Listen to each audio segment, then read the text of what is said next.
ఈరోజు వాక్యం వింటున్న తమ్ముళ్ళారా, చెల్లిలారా, తల్లులారా, తండ్రులారా, నా వైపు చూడండి. నిన్నెందుకు దేవుడు పుట్టించాడో తెలుసా?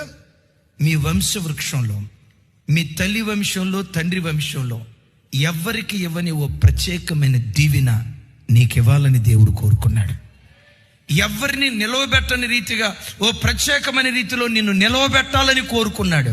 ఒక మాటలో చెప్పాలంటే, నీ వంశవృక్షంలో ఇతని వంటి వాడు లేడు అని ప్రజలు నిన్ను గూర్చి మాట్లాడుకునేటట్లుగా ఓ ప్రత్యేకమైన స్థితిలో నిన్ను నిలవబెట్టడానికి ఒక కారణం చొప్పున దేవుడు ఈ లోకానికి నిన్ను పంపించాడు. నువ్వు అనవసరంగా వచ్చిందానివి కాదు, కారణ జన్మురాలివి.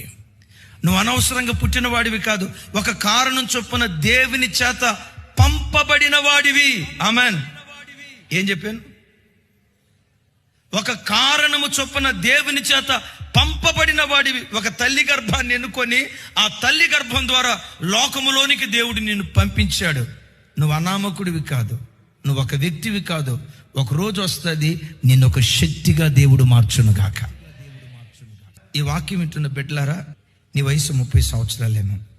వయసు 30 సంవత్సరాలు అయిందయ్యా, ఓ ఉద్యోగం లేదు, పెళ్లి కాల, ఫ్యామిలీ బ్యాక్గ్రౌండ్ ఏమీ లేదు, ఒంటరిగా మిగిలిపోయా.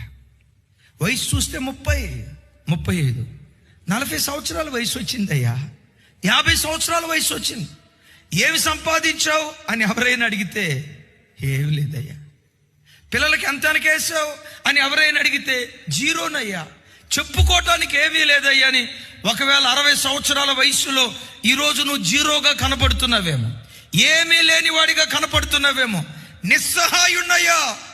నన్నెందుకు దేవుడు పుట్టించాడో నాకు అర్థం కాలేదయ్యా, నా బ్రతికే ఒక ప్రశ్నార్థం అన్నట్లుగా ఉందా?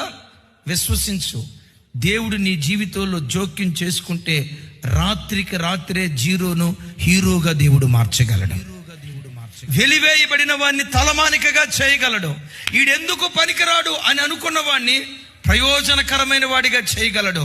నా కర్మ, నాలాంటి వాడు ఎందుకు పుట్టాడు, నాలాంటిది ఎందుకు పుట్టిందని నీ బ్రతుకు మీద నీకు అసహ్యత కలిగితే, దేవుడు జోక్యం చేసుకుంటే, దేవుడు కార్యం చేసే సమయం వచ్చినప్పుడు, నా దేవుడు నన్ను ఎందుకు పుట్టించాడా, నీకిచ్చిన దీవెన చూసి పొంగి పొర్లే హృదయంతో గంతులేసే దినాలు దేవుడు అనుగ్రహించునుగాక.